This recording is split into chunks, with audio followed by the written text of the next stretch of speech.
মেটার মাধ্যমে আমাদের tribunal chairman স্যারের যে আনঅথরাইজড অ্যাক্সেস হয়েছিল ফেসবুকের, সেটিকে আমরা সফলতার সাথে পুনরুদ্ধার করতে পেরেছি।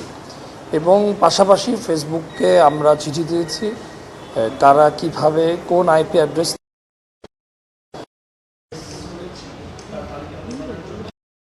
এটার জন্য 15 দিন সময় নেই। তো সেই তালিকাটা পেলে পরে পরবর্তীতে আমরা প্রয়োজনীয় ব্যবস্থা গ্রহণ করব হ্যাকারের গ্রেফতারের ব্যাপারে। তার তথ্য তো পেয়েছেন? জি,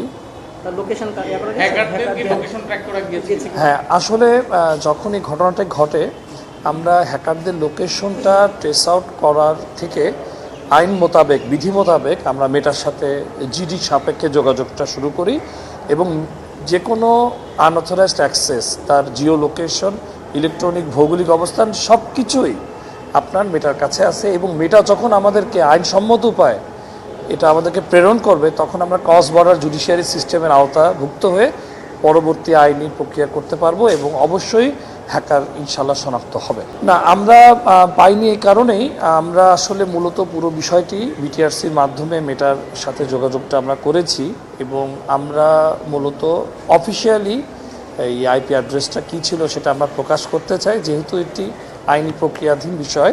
সুতরাং মেটার কাছ থেকে আইনসম্মত উপায়ে যে আইপি অ্যাড্রেসটি আমরা পাবো সে বিষয়ে আমরা কথা বললে বরং এটা সঠিক হবে বলে আমি মনে করি।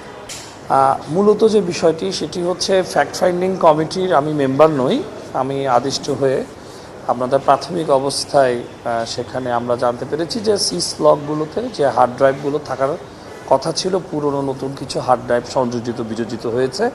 এটা তদন্তাধীন বিষয়, তো এটা আমরা ফ্যাক্ট ফাইন্ডিং কমিটিকে অবহিত করেছি।